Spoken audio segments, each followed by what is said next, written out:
These people are champions, and they live in Barnsley.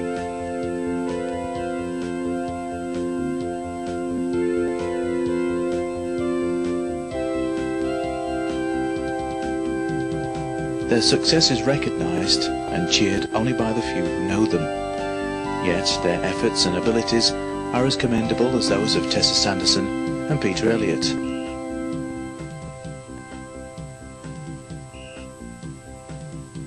The Barnsley and District Sports Association for the Disabled was established in 1974.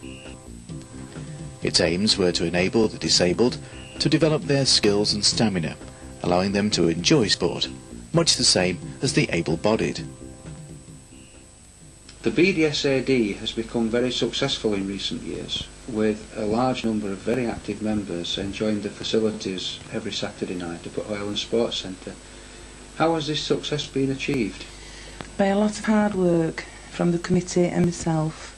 4 years ago we only had 14 members, and we've gradually built up to approximately 150 members, the oldest being 82-year-old, the youngest 7-year-old.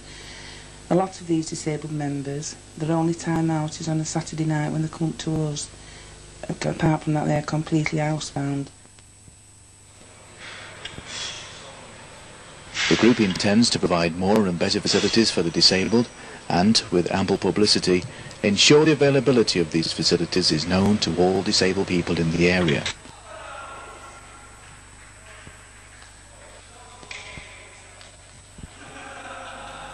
Does the Barnsley Club have any contact with other disabled sports associations? Yes, about 3 years ago we became affiliated members with the British Sports Association for Disabled. We now take part in both regional and national events all over Yorkshire and Humberside. In fact, for the nationals we go all over the country. In the nationals and the regionals we do both track and field events. A warm and friendly atmosphere welcomes present and future champions alike at Oil and Sports Centre. We have national standard champions at swimming, bowls, fencing. In fact, we have one member that actually went to Seoul in the last Olympics at fencing. Anyone can become a champion by merely achieving their personal best. On 21st of January, these three competitors, Mr. Harper Network, Jim Fudge and Jackie Lindley, all went to an archery air weapons competition. Mr. Fudge and Mr. Network both received gold medals at this competition. Miss Jackie Lindley did not, but I am very proud to say that she did win one. They got it wrong. Congratulations, Jackie.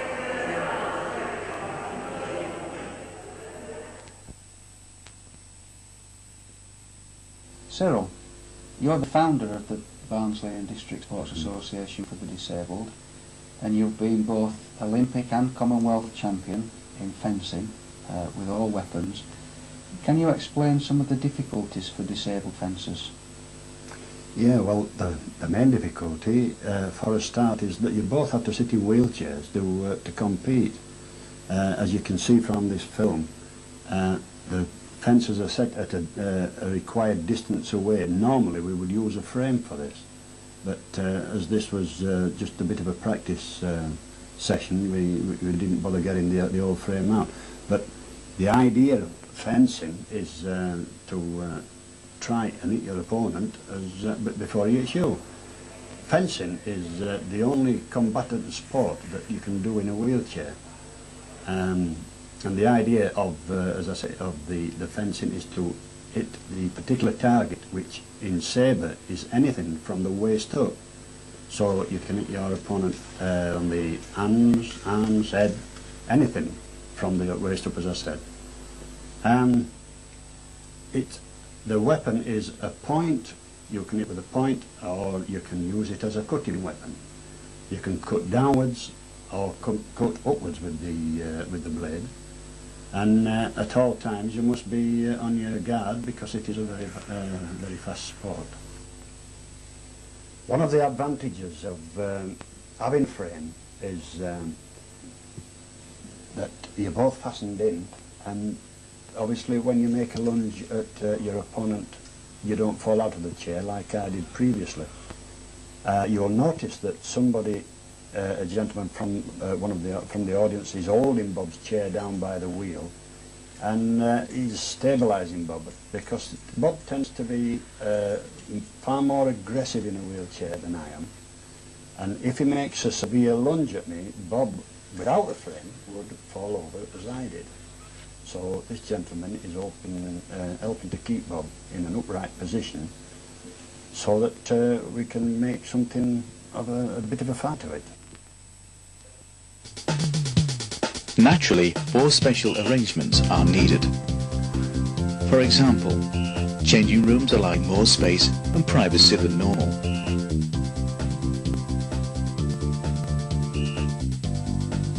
In some cases, help is required with changing.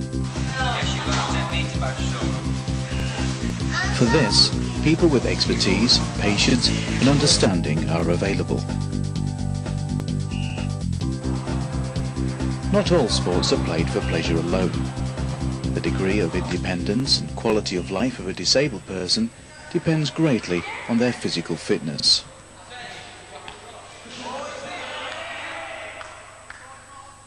The energy required to walk with crutches is up to 4 times greater than that of an able-bodied person walking at the same speed. Weight training provides an excellent method of keeping fit.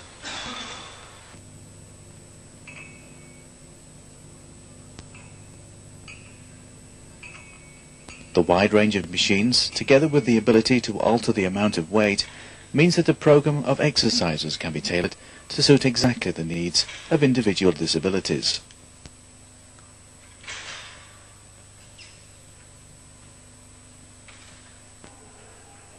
Another sport of great therapeutic value is swimming.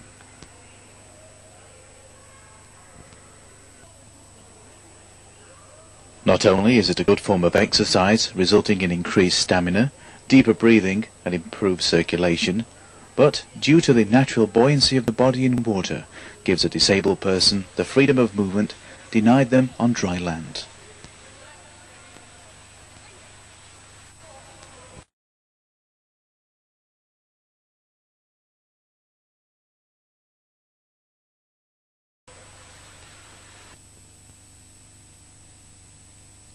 The BDSAD has come a long way since those early days of 1974. Yet, like all ambitious organisations, still has plans to move forward.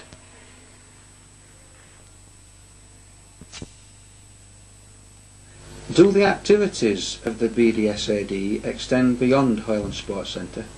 Yes, we usually have an annual trip every year for the members, in which we have a Christmas dinner as well, and on top of that we also take part in other sports clubs, sports days and weekends away, and they also come to us. We have an annual sports day every year, and we have fun days away competing.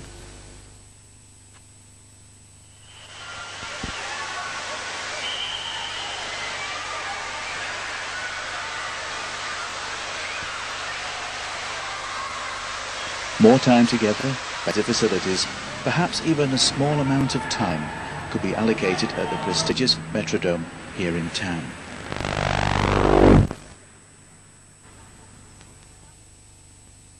As with all ambitious organisations, funds are required.